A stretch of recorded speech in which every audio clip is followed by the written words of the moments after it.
Welcome to Next Play. What's going on, guys? Welcome back to Next Play. Super pumped to have Olympian Natasha Hastings. I hope I pronounced her name right. Yeah, thanks for coming on. We really appreciate it. Thanks for having me. And yes, you did pronounce it correctly. Thank you. Hi, Natasha. Thanks so much. Like Owen said, I'm going to let our listeners know a little bit about you if they don't already know your incredible career. I just want to give them your background. So please hang in there for this. So you are an Olympian, like you said, in 2007 during your junior year at college at South Carolina, where you're at right now. You finished undefeated in your competitions, becoming both the 400-meter indoor and outdoor NCAA champion. All of your accomplishments are in the 4x4 meter relay. These next ones, you're a 3-time world indoor champion, 2010, 2014, 2016, a 5-time world champion, 2007, 2009, 2011, 2013, 2017, and a 2-time Olympic champion, 2008 and 2016. You have the nickname 400-meter Eva. You got to love that nickname. Yeah. There's a story behind that. But Tell me. Oh, good. Jump right in. Love to hear it.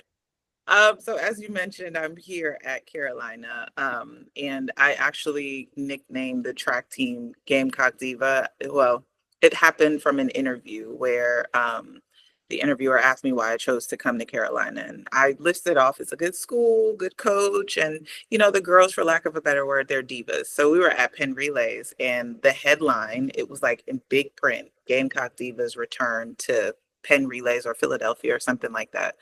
So our head coach had outfits made with Gamecock Diva on it. Like it went on for years. So that's where 400 Meter Diva came from. But that's so the cool. story. It was a whole team. Yeah. Yeah.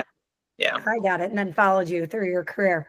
So speaking of your career, you've made a transition into counselor and at Carolina. Is that correct? So That is curious. Yeah. What inspired the career change, and tell everybody what you're doing now. Yeah, so not something that I guess I would have imagined when I came into Carolina. I thought I wanted to be a chiropractor. There were a few injuries along the, not for myself, but like witnessing injuries, like dislocation type injuries that made me sick to my stomach, that made me realize probably not the field that I want to go into. But throughout my career, I've had experiences with sports psychologists. So actually, while I was here, I saw our psychiatrist, who is now our director of our mental health and performance team. But I saw him a couple of times in college. And then as a professional, I worked with another sports psychologist named Dr. Friedman, who I like to credit with kind of helping me to turn my career around. I started working with him the fall after not making the 2012 team. Yeah. And we worked on like changing my language and like coming into my self-worth. And that like flipped my career like 180. And then what finally did it was in 2020, I'd become a single mom. I was back in therapy. At that point, I actually Googled Black female therapists in Austin, Texas. There were very little options. Very little. Yeah. One day I was sitting in session and it just came to me like, oh, this is what I need to be doing. And so shortly after that, I enrolled in school while still training for the 2020, 2021 trials. At that point, no one knew what was going to happen, right? Yes. Yeah. They hadn't postponed it yet. But yeah, that's how I ended up back in this field, just kind of realizing that there was a space to fill, and knowing that I have the lived experience, but also the intersectionality of who I am, an athlete, a Black woman. Both of those communities, it's hard to say I need help, right? So I wanted to be kind of that beacon to make it easier for both of those communities that feel like they can come through these doors. Yeah, that's incredible, inspiring, and so needed. Very much. We see it every day, how much it's needed. And that cultural component of asking for help and having someone like yourself say it's okay, I think inspires, people. So I'll kick it to Owen. I know he has lots of questions about your career. Yeah, back to kind of like your career. Is there anything you wished you would have like utilized as far as a sports mindset skill that you know now, and like you wish you would have had maybe back in the day when you were running? Probably like I said this once and I was like, that's so stupid. It's not true. Um, One time I said at the Rio games that I felt my heart like it was just pounding so heavily. And I said I was able to slow the time down. That's not how that works. But I was able to take a minute and take a deep breath, a few deep breaths actually, and acknowledge what was happening. And because I was able to acknowledge what was happening, I said to myself, like, okay, we're here. Like, I know why you're here. This is time for us to go to war. I didn't have that at the beginning of my career. Like, I just spent immense amount of energy questioning myself, and even having had success, still questioning, like, was I good enough to be there? So just having the awareness of everything that I need is already inside of me, and like that feeling of anxiousness, nervousness is there to protect me, and as a fuel for performance, and not something that I want to push away. Absolutely. Yeah, for sure. Normalizing that fear. So we work with a lot of runners, Owen and I, both as mindset coaches, and talk about that pre-game ritual and pre-race ritual. So did you have one? Or do you coach it now to your athletes? I definitely coach it to my athletes, but not my pregame ritual. My pregame ritual was doing my makeup. I love it, diva style. Um, and of course there were a number of other things, right? My warm up, like down to the minute, and just athletes, high achievers, we just do well on routines because we kind of know what's coming next, right? But I got a lot of criticism for being the diva, but it was also the thing where, like, I would be in the hotel room, I'm playing music, I'm doing something with my hands. It was just a few minutes away from or off of this big thing that I was going to do. And then it became like, okay, what lipstick am I going to wear? If I wore like a nude color, I wouldn't run that fast. But if I wore a bright color, I ran fast, hence the war paint. I love it. I love it. It was a way to have my pre-routine, obviously, but also have a little bit of fun with it. I love that. That sort of, I talk about the alter ego, or the putting on, right? Something. Mm-hmm. And you're exactly right. When you say doing makeup, left, right side of the, using both hands, and that's meditative. And it also naturally reduces stress response. So much of our work is like connected to that. People, making it about the makeup, but it was obviously a good pre-race thing for you. Yeah. So do you lean into, a specific thing with your athletes now, like visualization or breathing or mindfulness, feedback loop, how they talk to themselves? Do you have a go-to, I guess? I would definitely say how they talk to themselves is my go-to. That is the first thing that I hone on, like, okay, well, what are you saying to yourself? What's happening? How can we flip that? How can we, make this more, even normalizing some things. I had one student the other day tell me that their goals were delusional. And I was like, yeah, it is, but that's okay. Like, you being here is delusional for some people. So even kind of like taking their language and making it positive, even though they feel like it's kind of out of the realm, it's like, no, like I used to call it the audacity to believe. And so I'm like, now you have the audacity to believe. And yes, it's delusional to the 99% of the world who can't do what you do. But as the 1%, it's a little bit delusional, but you can do delusional. So I think language is powerful, and like how we can make it work for ourselves, and not only how we're speaking to ourselves, but getting to the point of believing what we're saying to ourselves. That is always the first thing that I keen in on. But we also work on visualization. We work on breathing and meditation, muscle relaxation. But I always start with the language, the self-talk. Yeah. I have another question. So I'm just curious more about when you were running. Did you have a different mindset going into an individual race versus a relay, or is it kind of the same approach? Yes, and because the thing that I tell people is, imagine for the entire year, you are competing against these women for 3 spots on the individual team, right? And then at the end of the year, we now have to come together and be teammates.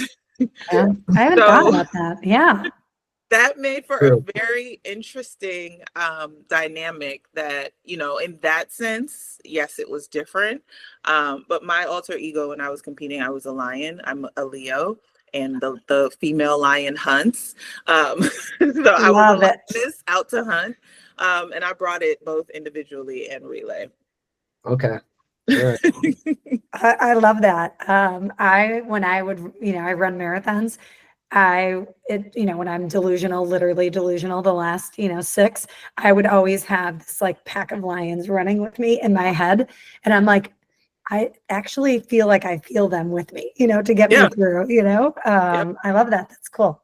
So when you think back to the Olympic, being there 16. 2016 and 20, you were there 2000. twice though. Yeah. Okay. So that disappointment of not making it in 2012, and you talk about that you had a pivot, right? And you were like, I need to talk to someone and change things. Was it right away, or no? Okay. So maybe tell us how that happened. Yeah. Yeah, I gave a very abbreviated version. So I walked from the stadium from the Eugene, Oregon, Hayward Field. I don't know why that was escaping me. Okay. Back to my hotel room. I had decided I was quitting. I was going back to chiropractic school.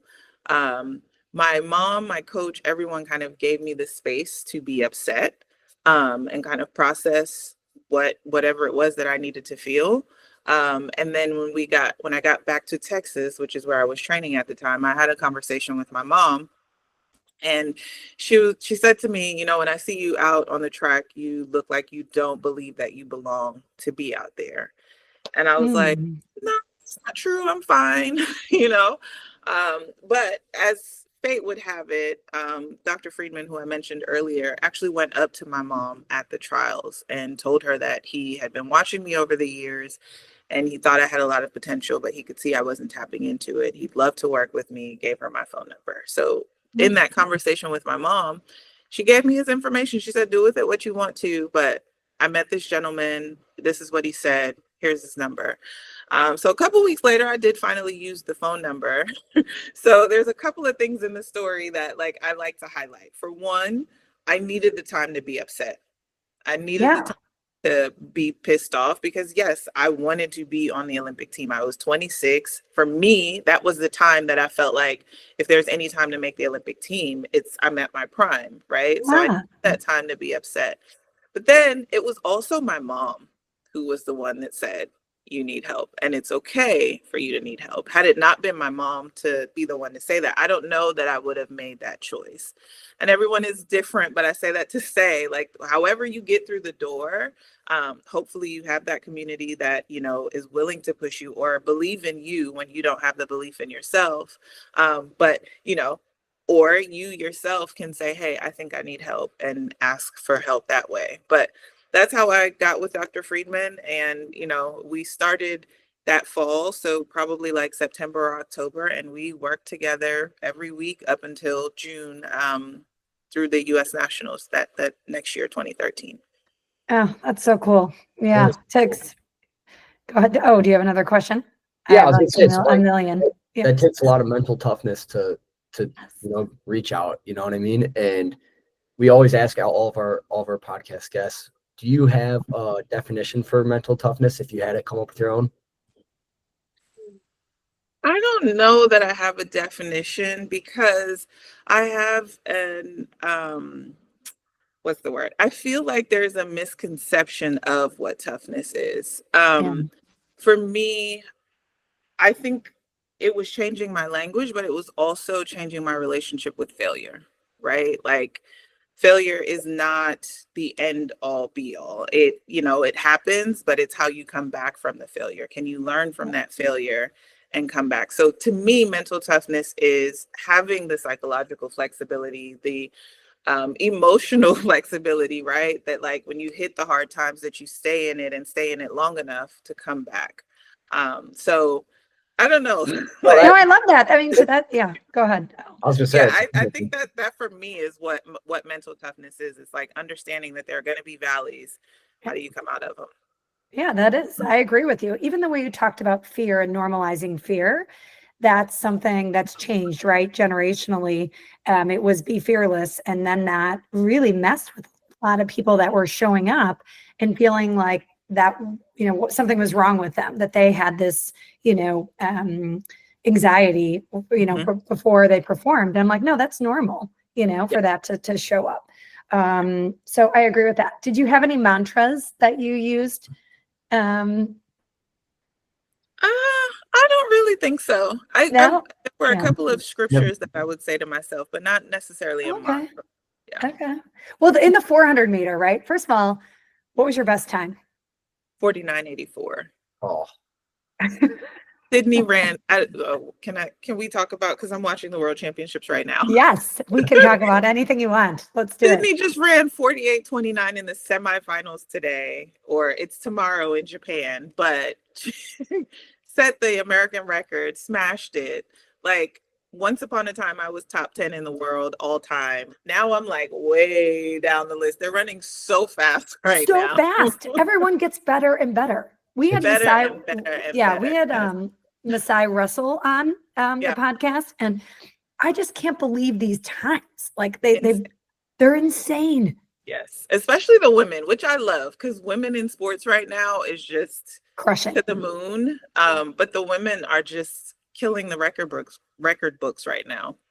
why did you pick the 400? Because that was my absolute least favorite of all. I don't know why they wanted to decide they would want to do that for fun. I did not pick the 400. The 400 chose me. And every time I get a client that runs the 400 and they say they picked it and they love it, I'm like, really? Okay, now you're normalizing it. Owen's like, that's right. Yeah. Yeah, no, I don't know. It's like it's the only one I feel like where you have to be like it's a dead sprint the whole time, basically. Yeah. Yeah. Agreed.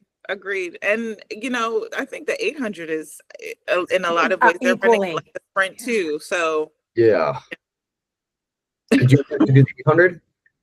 I did it a couple of times, but I throughout my career I always said if I had to move up to the 800, that would for sure be retirement. I would Yeah. like because I started out 1-2 and then they moved me up to the 400 and I just stayed there. So I would end up being 400, 200, but if I had to go up to the 8, that would be it for me. Yeah. God, for sure. For sure. So I have a question about athletes today. Do you notice a difference? I do a little bit in my work that, well, no, you answer. I'm just curious if you notice a difference in like an increase of anything, that you're Yeah, seeing. I think the emotional intelligence and taking advantage of the resources that are there for them, right? Like my department exists because we're being utilized, right? When I was here, there was Dr. Malone, who is our psychiatrist, and we had one or two other psychologists that weren't even full time. They were like contract, like if the student athletes need you, then you're here. But I mean, I have students that come in and they're like, this is keeping me from performing, or my favorite was things are going on with my parents. I would like to do things differently. I want a therapist between this and this age. And I'm like, whoa, at 19 and 20, these things? Awesome. Yeah.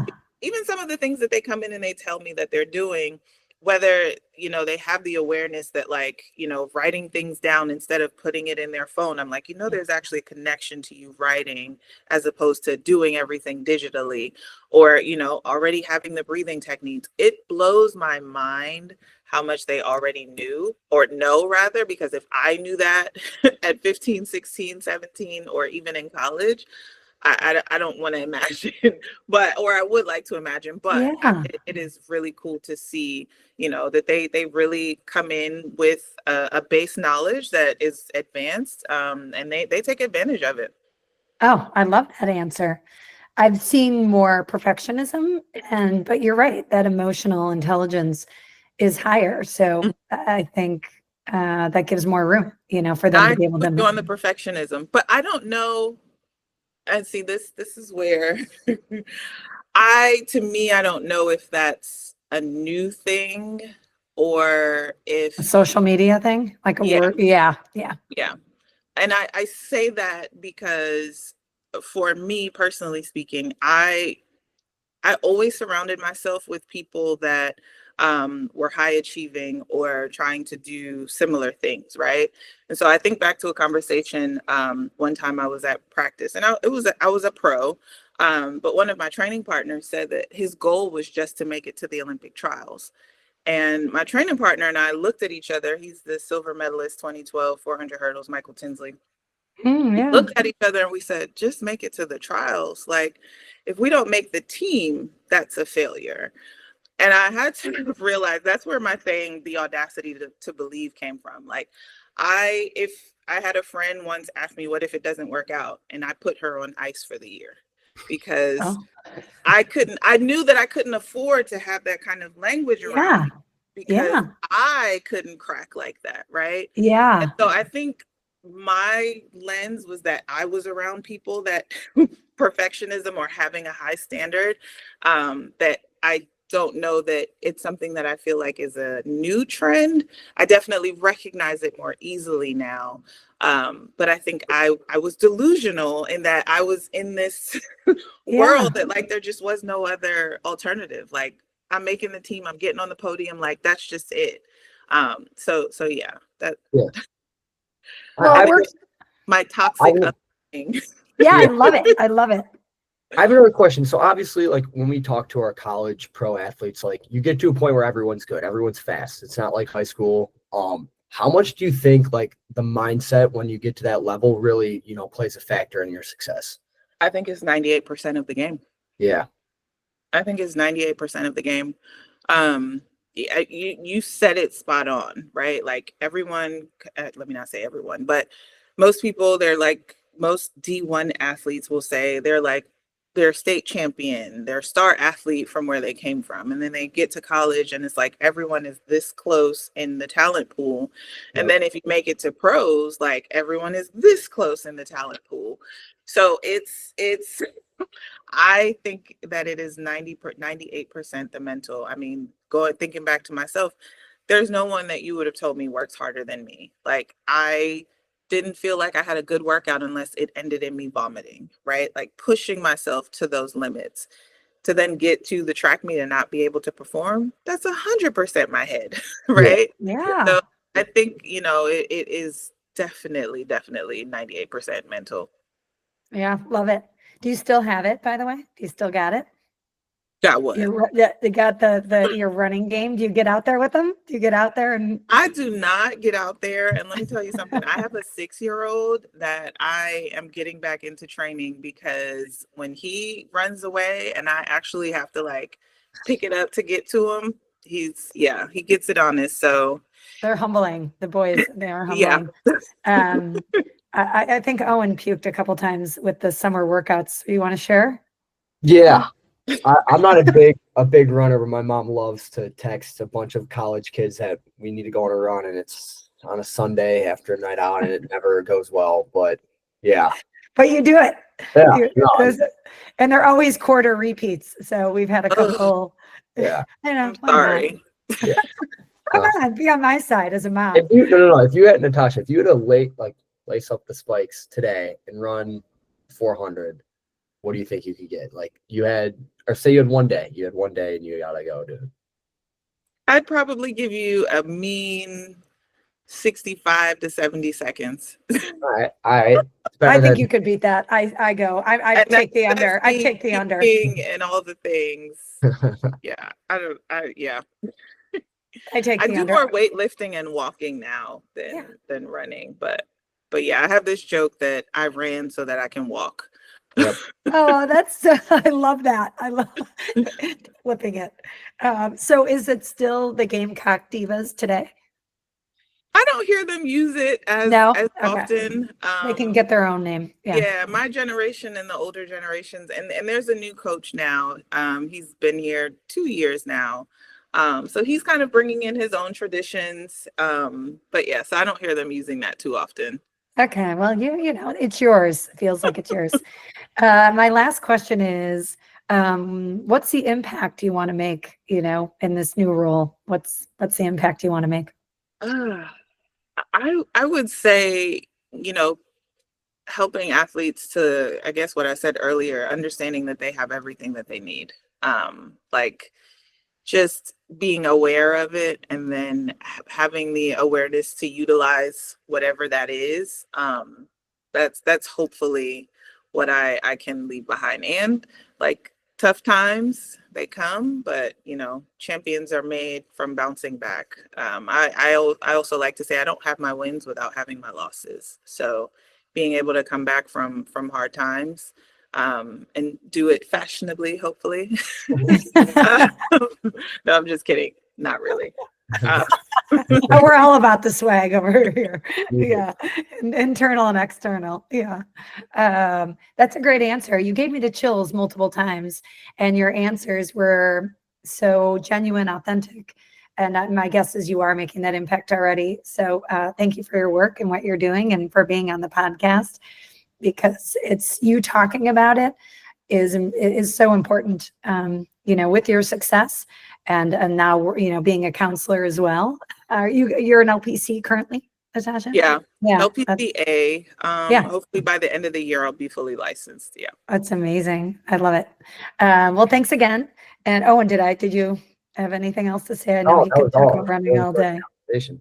Yeah, me too. So Fun. Thank you. thanks so much. We appreciate it. Please join us next time for more athletes, more stories, and more inspiration that Natasha gave. We love having her on the show, an Olympian. We feel very lucky to have had that. And in the meantime, join us on Instagram at Pure Sports Mindset, or if you're looking for a mindset coach, check us out at puresportsmindset.com. Thanks so much.